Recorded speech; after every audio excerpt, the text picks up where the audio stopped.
I'd like to acknowledge that this episode of the Teach New South Wales podcast was recorded on the homelands of the Darug people. I'd like to pay respect to elders past and present and extend that respect to all Aboriginal and Torres Strait Islander peoples listening today. Welcome to the Teach New South Wales podcast, a podcast by teachers for teachers.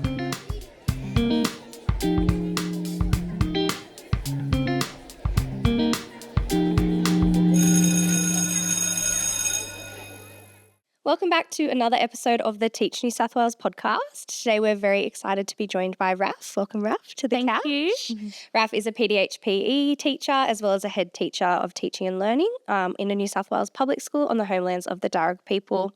Raph currently works to support early career teachers as a senior education officer by developing quality school-based induction and mentoring support systems.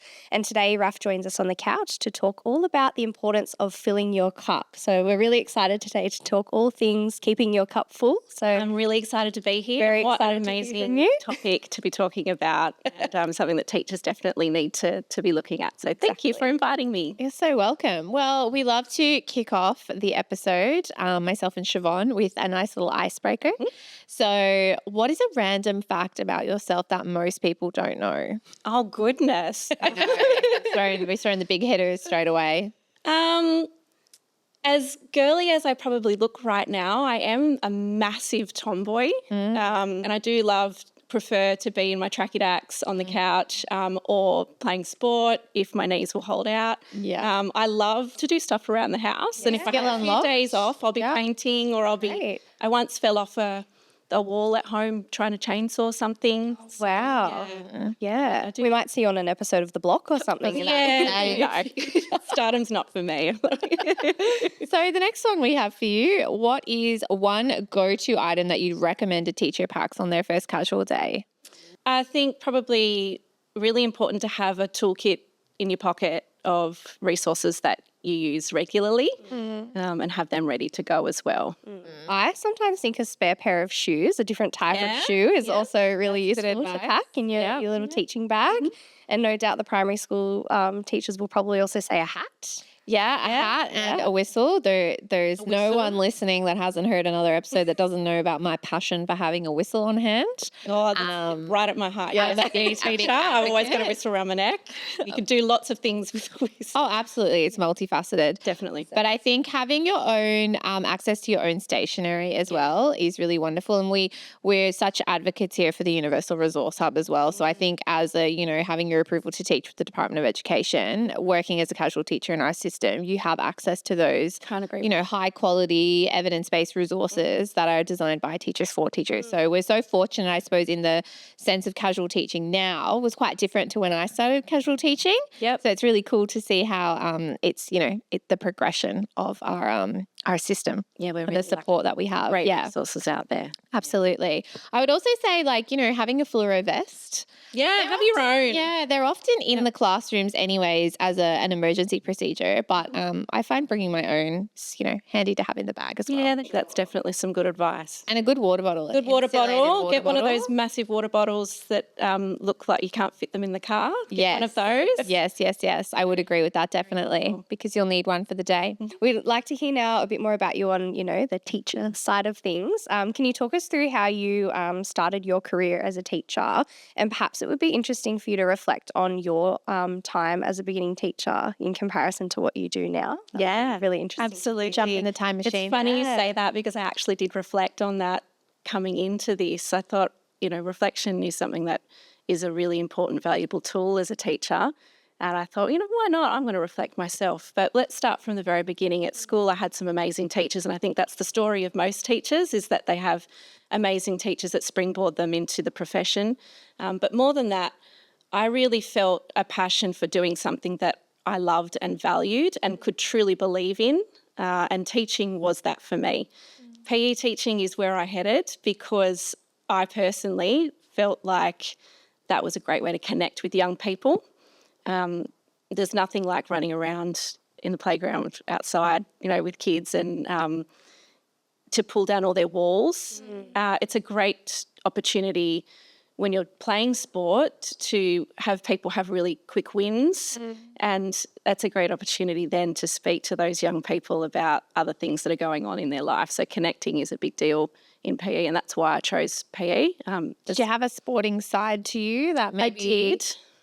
aligned? Yeah, not as much. And we talk about imposter syndrome, not as much as what I think everyone else had. I love sport. For me, the passion was the personal development health side of things. Yeah. That's what led me really to the job. That was my strength. I do love sport, and obviously I did well at it. You have to be able to teach PE, but definitely that other side of the PDH was Equally as equally as important, and that really was my passion. I got appointed to a school in Sydney Southwest as a targeted grad, and it was a bit of a shock, very different to the way that I grew up. That school has 98% non-English speaking background. I quickly realised that leadership was for me. It was a little bit scary to start with. Obviously, I felt, that perhaps I wasn't good enough. I think we all do a bit of that. But I naturally progressed into that leadership role because that's just a part of who I am. Yeah. Did you have a little nudge from an influential mentor perhaps? I did. My head teacher was an amazing advocate for me, and I think it's really important to align yourself with people that you trust and that can see the good in you. And I spoke pretty honestly and frankly with her about what my strengths would be. She was very good with PDPs, but looking back, she was really working hard for me in terms of ensuring that I reflect. And that process is really important and really should be honoured. And I really, want to thank her for that. So thank you to my first head teacher. Won't mention any names. She worked up. You know who you are. She worked up pretty quickly that I was pretty in touch with wellbeing and welfare at the school, and was something that I was quite passionate about. So I got into year advisor roles, and she was great in terms of explaining to me the small steps needed to grow and get to the long-term goal. Well, as part of your PDP, as you mentioned, your professional development plan, in line with those conversations with your supervisor, was it one of your goals in that area as a whole school outlook around wellbeing and welfare? Yep. Yeah, definitely. One of my goals was leadership specifically, and one of the goals was wellbeing and welfare specifically. Yeah. And that was something that I definitely worked every day towards. And like I said before, those small goals, becoming a year advisor, working really hard at that, being the best I could be at that role, exploring every avenue. And that's what I've done throughout my entire career is make sure that I get really, really good at the small things first before I try to progress to the next level.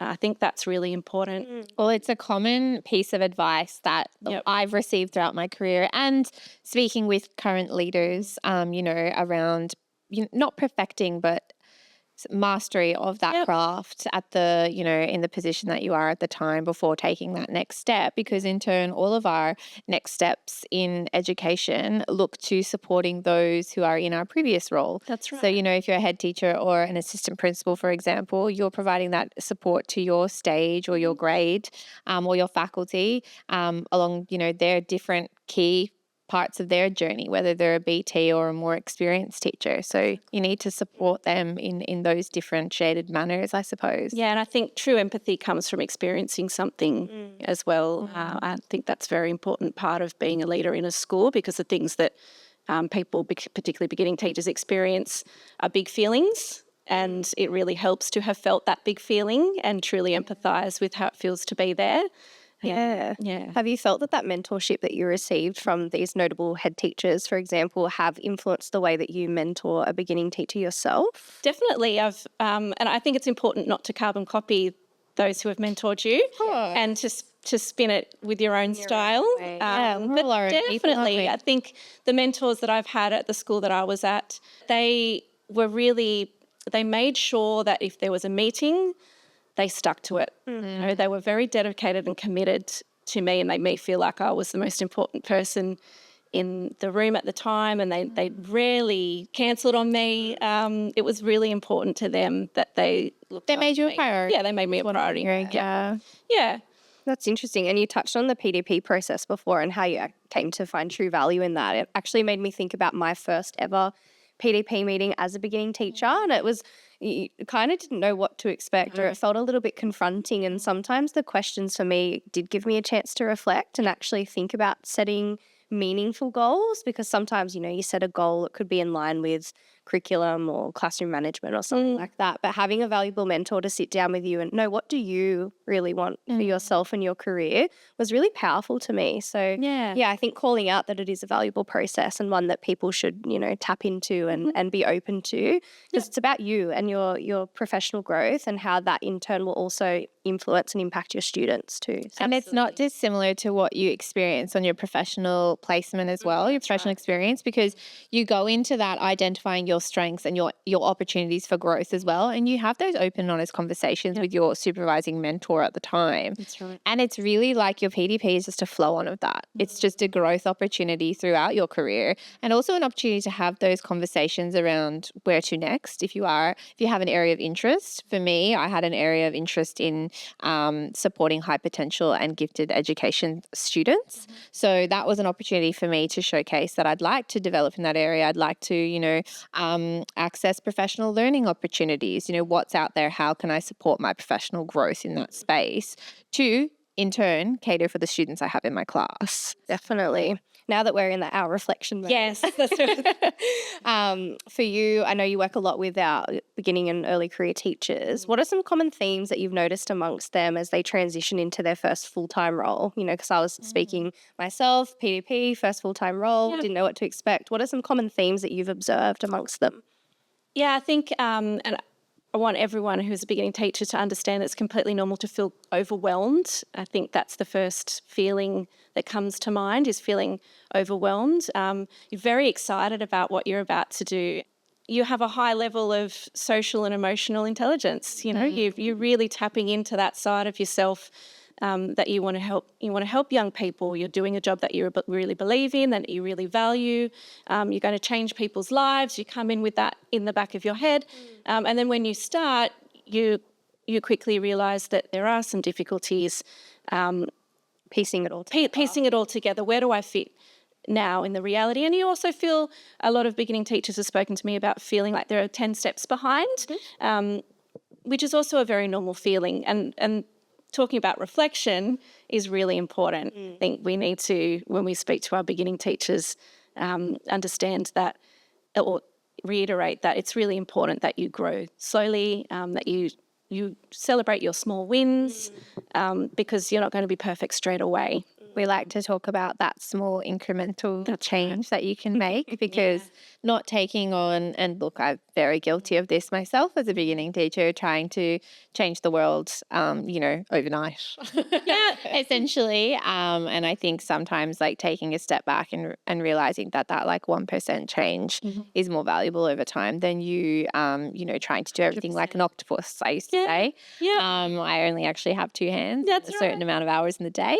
So yeah, just trying to be kind to yourself and reflect upon like what's achievable at the time. Yep. So I just want to rewind quickly, because you mentioned that you were in a head teacher role, and now in your non-school based teaching role, what does that sort of look like, and how did you come to be supporting beginning teachers? So there's a chunk of my career that was missed a little bit.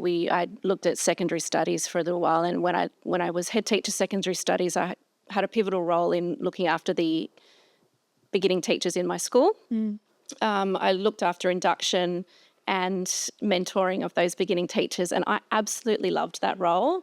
I moved from that role onto head teacher teaching and learning because, as I said before, I think it's really important that you explore every avenue of a school, and I found that really interesting. But when the advertisement came out for the role that I'm currently in, I could see that I was able to tap into something that I was passionate about, and that is induction and mentoring of beginning teachers. So a lot of what I do now is assisting schools in setting up their own induction and mentoring programs in line with the Strong Start Great Teachers framework, so that we have equity in terms of the support that our beginning teachers have across all of New South Wales. It's an amazing job. I love it. When I first saw the job ad, I actually cried. This is me. Yeah, this is me. The tick, tick, tick. This sounds amazing. And I have thoroughly enjoyed it for the last year. I also have the joy of being able to continue mentoring beginning teachers virtually, which was really important to me, that I was still able to have that foot in the schools. And I've thoroughly enjoyed that. Well, it's a huge part of that equity piece that you mentioned as well, being able to provide support no matter where beginning teachers are, whether they are in a rural, regional, or quite a remote school, which, may have a small faculty, for example, to be able to provide that support in a virtual capacity is really wonderful as well. Absolutely. So you mentioned before you started your career in the PDHP faculty classroom teacher, and then you moved into some leadership roles, and you took on a position as you were in a wellbeing role, and then you moved into a head teacher teaching and learning. I did. How was that sort of phase for you? It was an experience of growth. We talk a little bit about imposter syndrome. I definitely had that to start with, and I definitely needed to have my champions who helped me, move or navigate through that decision-making process. I had a wonderful mentor that helped me make that decision in my head teacher, and she really helped me to navigate, what are my skills, what areas are my strengths, where do I want to... She actually asked the question, where do you want to be in 10 years' time, which sounds cliche and silly, but I think that's really important to think about that.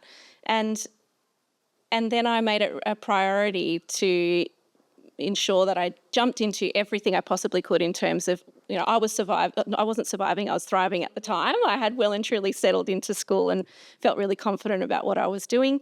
So I jumped into lots of different roles in the school, year advisor, and then felt really passionate about moving beyond that and starting to look at whole school pedagogy, the curriculum. I actually had a person, a mentor who worked in the sport unit. Who my husband actually works in the sport unit now. He said to me, if you want to impact change, then you need to get involved. And I think that's really good advice. If you want to impact change, if you want to inspire people, then get in there and do it yourself. And that really motivated me, and I made sure that I did that. I definitely resonate with that. I feel like that was my sort of why to look towards moving into leadership, because I wanted to be part of the change. Yeah, that's right. And I think it's important that we have people who are passionate about what they're doing and really believe in the end goal, which is that our students felt known, valued and cared for. And I think that sounds, of course, cliche, but that's why we do what we do. Because we love our students and we want them to be better people when they leave Year 12.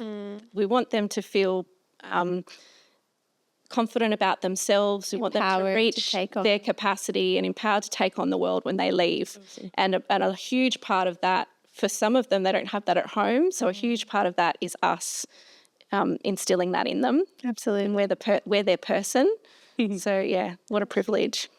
I want to touch on just another thing that I think beginning teachers might come up with as a common pain point, perhaps, is finding a manageable harmony in their teaching persona and their real life outside of the school gates. Do you have any advice for beginning teachers on how to navigate that whole work-life and work balance? Yeah, definitely very important.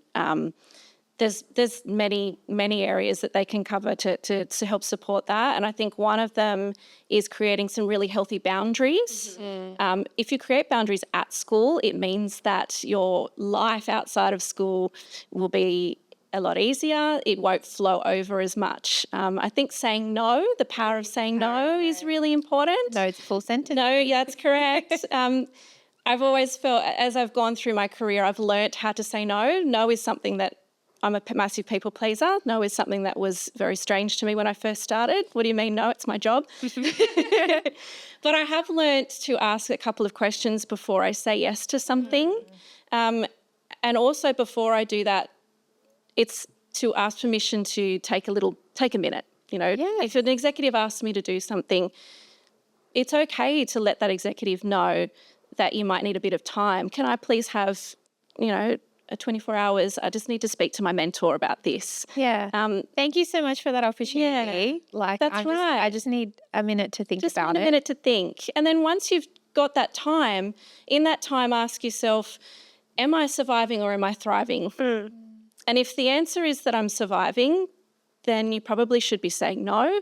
And not only should you be saying no, when you go back to your executives, you should be letting them know why. Because they want to know, they care about you. Yeah. And then They're if there to support you. exactly, and they can work on the next steps forward. Well, what can we do to support you so that you can say yes in the future? Might be a not yet, not necessarily a no. That's good advice. Yeah. And then if you're thriving, amazing. Let's move forward. And then the last question I'd ask myself is, how's this going to impact my students? Yeah. You really need to look after your students. They come number one. Yeah. So am I going to be sacrificing too much with my class if I say yes to this? And I think it's about finding those manageable ways to get involved in the whole school because, you know, we're not just classroom teachers. That's right. We're part of a whole stage, grade, a whole school, you know, and there's lots of things that you can get involved with in sort of like almost like a snippet, like of, you know, dip my toe into that. For example, like Education Week was coming up in my, you know, as it does every year, recurring. It was coming up and I was like, oh, okay, I'm feeling like I'm getting sort of into a good groove. I'd like to be a part of something. I'd like to join this committee. Yeah. So I was part of, you know, a group of people who had an interest in organising Education Week and what that meant for our community, for our families and for our students. And so I was able to participate in that, you know, alongside people. Absolutely. I think that was a wonderful way for me to be able to sort of experience that side of a whole school program initiative, but also have the support of my colleagues as well in that space. Yeah, I totally agree. And I've had a couple of beginning teachers at the school I worked at would say no, but as their mentor, I would understand why and say, well, how about you just turn up to the meeting and just get a vibe for it? Yeah. Some sort of shadow opportunity. Yeah. Things like that can be really, really beneficial in perhaps taking your next step into tapping into whole school opportunities because they are important, but doing so in a way that's manageable for you in your first steps. I think for me, in my second year, I was offered the role of year advising and I said, how about a shadow year advisor instead? And I learned from somebody first. That person ended up being one of my most impactful mentors that I've had throughout my career. So that was a really powerful decision by me, little did I know. Yeah. But you learn so much from your colleagues and it's just a really good way to, dip your toes in to the whole school perspective of things before perhaps getting into something that you don't know what it actually looks like. That's right. So I think, knowing and asking the question, I really liked how you said, I'm considering this opportunity, but here are my questions. That's right. Important. Yeah. And speaking of colleagues, I think that's another great way of balancing work and life, making sure that you do things with them that are fun. One of the things that we used to do in the afternoon, because the days were so busy, was we had a tennis court on site and all the beginning teachers at the time, I didn't realise I was a beginning teacher, but all the beginning teachers, us young guys, we used to go and play tennis in the afternoon. And it was a great way of just literally striking out all of the things that stressed us out in the day. And we had a giggle and we got to know each other on that really positive personal level. We had a walking group. Yeah. And they would do laps straight after school because we had like a very, very large oval and like even just like going from the kindergarten rooms up to the year 6 area, it was vast. So it was a great walking track. It's almost like teachers cross country, you know. And it was a really nice way to just like take a breather, talk to some trusted colleagues and also like get to know different people in the school that maybe if you were in stage 1, you didn't get the chance to sort of have exposure or see them as often. Yep. So I really enjoyed the little walking group. It was a nice way to connect and also disconnect, I suppose, in a sense. Life easier in the future when you need something or you don't understand something or you need a resource and you've created those genuine relationships. So when you ask, it's more likely that you're going to be said. It's like informal networking. Yeah, exactly. Networking 100%. On the go. That's right. I love that. What about switching off after work? So we talk about, collaborating with your colleagues, having fun with your colleagues. What about just outside of that when you're alone? How do you switch off after work? So switching off for me was very much about I needed to talk things through. If I kept things in, then it would fester and I would catastrophize and, obviously the next morning it would be okay, but I'd spend the entire afternoon thinking about work. So talking through it with someone that you trust, I feel is really important. And that brings me to the idea of what's healthy talking, what's healthy venting, what does that what's look like? gossiping, what's dumping, and creating that really positive culture with your colleagues so that you can let things like that out and switch off. For me, I ask myself, if I'm talking about something that's stressful, I first want to ask if it's okay if I talk about that. You know, if it's the afternoon and you're trying to get something out, ask the person that you're speaking to, whether it be your mentor or whether it be a colleague, is now a good time? Because if you don't, you could be dumping on them. So it's important to ask first. Then we've got gossiping. So ask yourself the question, am I talking about this because I want a solution, or am I talking about this because it feels good just to be in it? You know, and if you're doing it just to be in it and connect with other people on that level, then maybe you shouldn't be talking about it at that moment. Maybe you need a little bit more time. So solutions focused is really important. Yeah, it's true to have those positive people around you. I think is really important. Yeah. When I was in my first year of teaching, I had 2 other beginning teachers that started at the same time as me, and we used to change our readers together, and that was like once a week, and we'd sort of bring our readers we'd choose one of our classrooms and rotate, but it was a really nice way to just like decompress almost. And we were all on different stages, so we would just talk about the week and like what had happened, and the 3 of us are all in different schools now, and we still have that. talk to each We'll other. have like a call on the way home. I had over an hour drive. Some drives I just had silence, because sometimes you're amongst an environment that you know, it can be like a sensory overload throughout the day, and it's nice to just be still. Definitely. While driving. But have that silence. It's funny when you get home and you realize, oh, I've been driving in silence that whole time. You actually sometimes But it's don't totally even fine. realize. Yeah. It's overwhelming. Yeah. And you give all day. You do. You give to, you know, primary 30 students at a time all day, and you do need, I'm an extroverted introvert, I need time to switch off. I like that. And prioritise yourself. I think in terms of that, some also really healthy habits that I found when I was at my best, and what I would get into was when I was disconnecting from my tech in that sense. So there's often the joke that you go from like your big screen to your little screen throughout the day. But I found that just disconnecting from apps such as Mail or Google Classroom, or for primary school teachers, it might look like Seesaw. Teams, like that's a really beneficial way to just set boundaries. And those are healthy boundaries. And the department supports you and has systems in place so that you can disconnect. So you're very much entitled to that time outside of work. So I would encourage people to really disconnect in that way as well, if that's what suits them. It certainly suited me. I would also set boundaries with my students really early on. As an English teacher, we would do practice tasks and then we'd have the actual task. It would stress me out if I had a disorganized student. So you'd have to say to them, I need this task by X date and I will return it to you by X date. Anything received after that date time, which I wasn't setting the time as midnight as my boundary, because that's not good for me or good for them. I would set it as a reasonable time. 4 p.m. is when it needs to be in by. So setting those boundaries early and knowing what's going to work for you and your students, those expectations are really beneficial too. Students will often send emails at 3 o'clock in the morning expecting the feedback to be given by 9 a.m. and that is a difficult place to be. It's not a reality in any workplace world ever. I'm a big advocate for those focus modes on your phone. Yes, like sleep time. Watch out. Once I learnt to use those, no going back. No one's getting through my bedtime phone. mode. Don't bother me. Notifications are silenced. But we live in a really fast-paced world where you are really easily accessible. So to have those tools that allow you to set a healthy boundary, start using them. If that's what you think is going to work for you, give it a go, because that's the only way that you can really protect your peace. 100%. And the way you set that up for others as well is important. Send the delay, add the delay send to your emails. If you are the kind of person that sends emails at 9 o'clock, 10 o'clock at night, because that's when your brain works, it's okay, but Schedule send delay also. that send, set the culture. Yeah.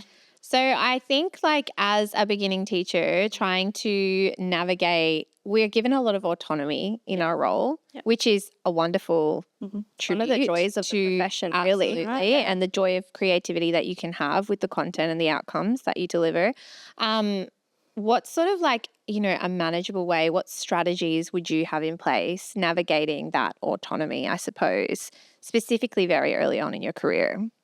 Yeah, I think a part of autonomy, it's there's a lot of positives to being autonomous, but part of the negatives of being autonomous is that Too much choice. it's and also the pressure that you're putting on yourself as well. If everything's needs to be done by you, then sometimes you don't ask for help. So in terms of autonomy, I think it's great to not always reinvent the wheel. I'm a massive perfectionist and have been since I was a little kid. I won't do something when I was younger. I wouldn't do something if I didn't think it would be perfect. And I think as teachers, we're often like that. Like that's not an official study, but we are often like that. We want things to be perfect. And I think we really need to use the resources that are out there. Make sure that we are using the Universal Resource Hub, make sure that we are talking to our colleagues. Has this been created before? Do we have this resource already? Is there an easier way to do this? Often our pride gets in the way, and it's great to be a high achiever. I think that's a wonderful thing. Our students need that. They need to see that being modelled by their teachers. But we have a responsibility as well to take care of ourselves in that. And there's nothing wrong with asking for help. Many perfectionists might think that looks like that they're lazy. Yes. But it's not. So I think determining, am I just being a perfectionist instead of lazy in what you're perceiving, or am I just using my time in a valuable way? Yeah. And take some time to sit, to stop, to think about what you've achieved, what you've done, celebrate that, but also to work out if there's an easier way.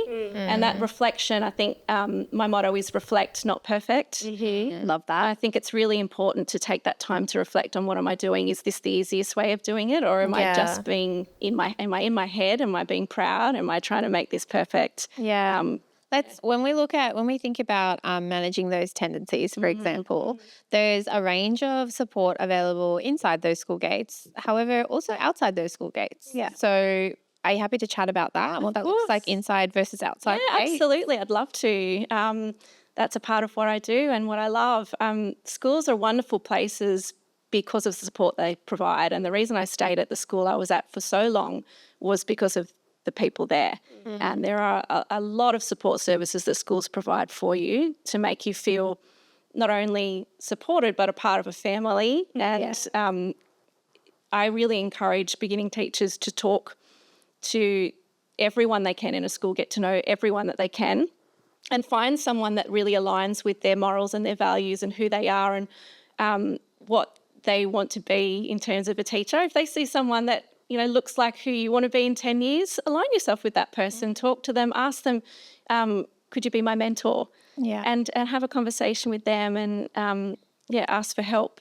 The other support services at schools are your executive. They put their hand up for that role because they want to help you.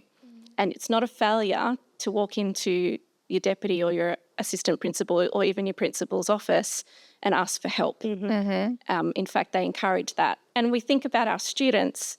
There's nothing more frustrating than having a student who needs help but doesn't come and speak to us about it. It's the same for your executive. They want you to speak to them and ask for help.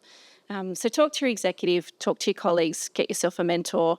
There's also schools have school psychologists that you can speak to in the school gates. The head teacher of welfare, if you're in a secondary school, is someone that you can speak to. The part of their responsibility is looking after the wellbeing of teachers. So have a conversation with them. But outside the school gates, the department has so many amazing resources on offer, and the brilliant part of those is that if you're at home, you can also access them. We have a wonderful resource called EAPS. They've released a new telehealth app. The Employee Assistance Program. Employee Assistance Program. We actually did our research. Did you? Yes. Tell us about it. Only because... Hit us, Siobhan. Hit us with the facts. Only because the provider recently changed, and that's so the department could better support and are committed to supporting the wellbeing of all staff across the system. So the changes happened on the 1st of October 2024, and there's additional access to things like legal support, leadership support, tailored support for early career teachers, but also financial and health support too. Yeah. And regardless of where you live, what your role is, whether you're education support staff, teaching staff, head teacher, principal, that access is available to you, regardless of whether you're in metropolitan Sydney or rural New South Wales, anywhere. The support I suppose importantly is confidential. That's right. So your school will never know that you have access to that support.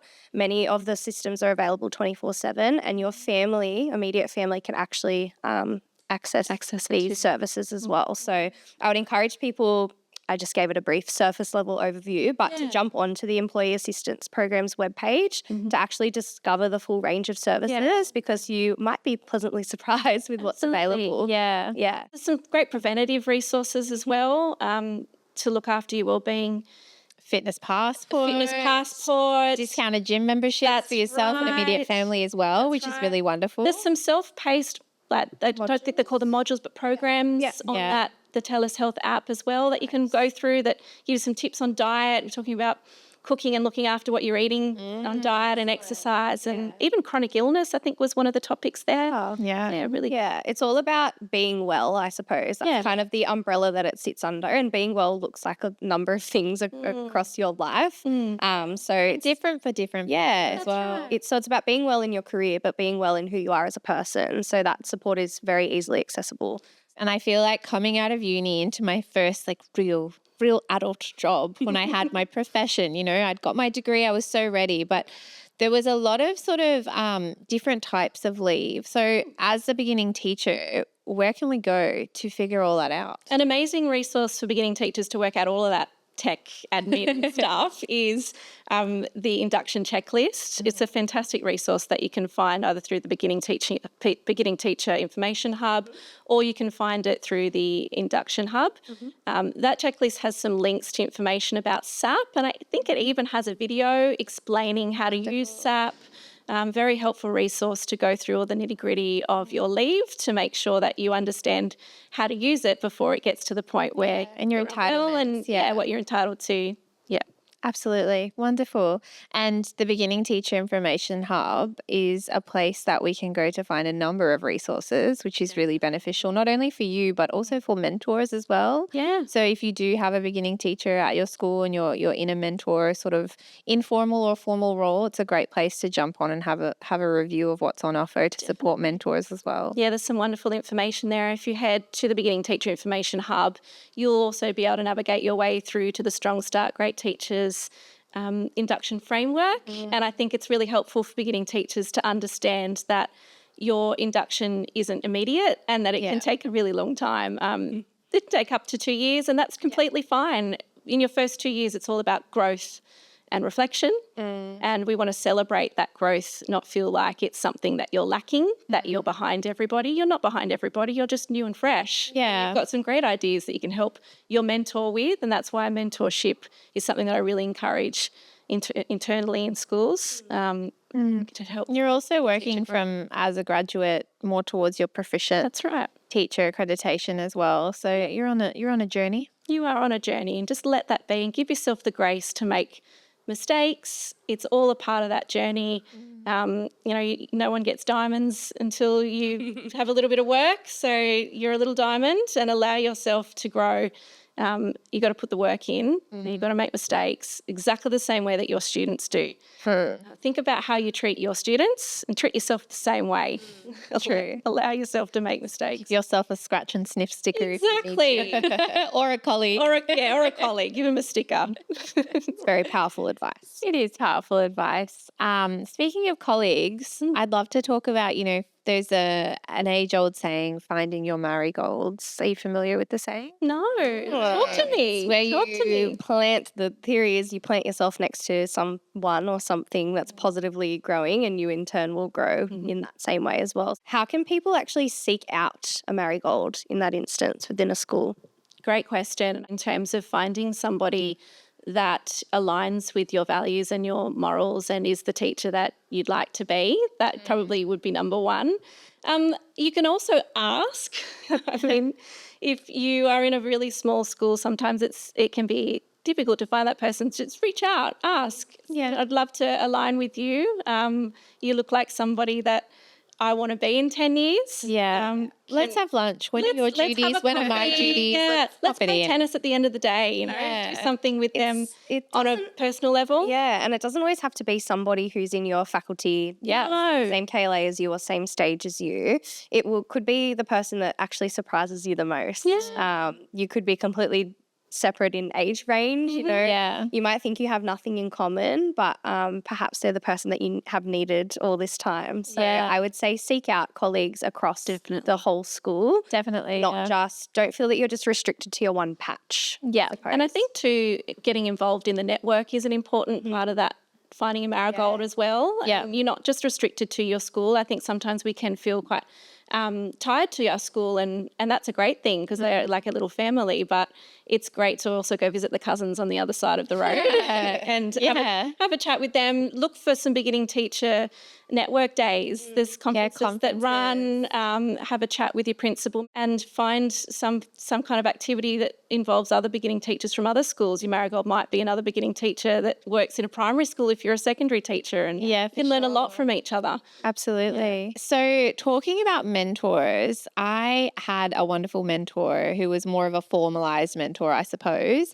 who had such a wealth of experience, 20 plus years in education, which was phenomenal. But I also had, I suppose, it was like an informal mentor, I guess. But my one of my colleagues at the school, she was a year ahead of me. Like she'd been a BT the year before, and I think like just having those two very diverse mentorships, quote unquote, I suppose, I got different things from both of those relationships. Completely agree. And I think we do often talk about mentorship as somebody who may have a higher status than us, an executive, a DP, but that's not necessarily the case. And I think you can learn a lot from people who have just walked the walk that you are walking. Yeah.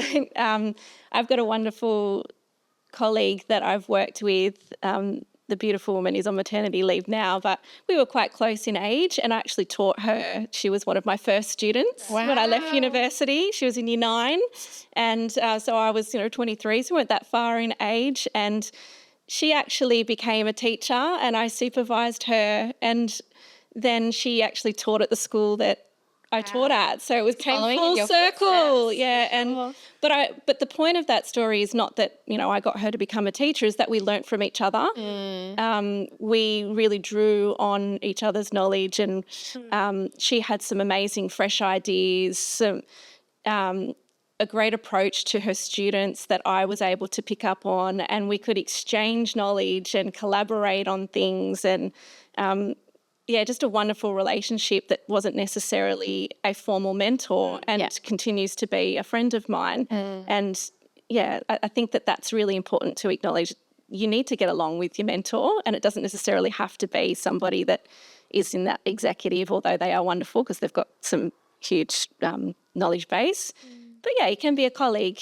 Yeah, definitely. And you get different things from those different relationships as well. Yeah. All right. Thank you so much for joining us on the couch, Raph. Such a pleasure. It's been so great having It's always lovely speaking with you, lovely lady. Oh, thank you. No, it's been really great. Like even just going down memory lane of like our own BT lives and putting ourselves back in those shoes. It's really important as a professional to reflect on that as well. So really enjoyed it. And thank you for all the advice you've given. You're a wealth of knowledge. Yeah. No, it's been wonderful. So definitely if you've tuned in today and you know a BT or a pre-service teacher or someone thinking about teaching, I think this is a wonderful episode to share with them. Not only that, but I think our colleagues who are mentoring as well, it's wonderful to hear those perspectives and the support that's on offer both inside and outside those school gates. So until next time, we'll see you then. Thanks for joining us for another episode of the Teach New South Wales podcast. Bye. Bye. Thank you for tuning in to the Teach New South Wales podcast, where we explore the dynamic world of education. Don't forget to follow, like and subscribe to be notified when new episodes become available. You can find us on social media via our handle @Teach New South Wales. Until next time, keep learning, keep teaching, and keep making a difference. This podcast is produced by the Teach New South Wales team from the New South Wales Department of Education.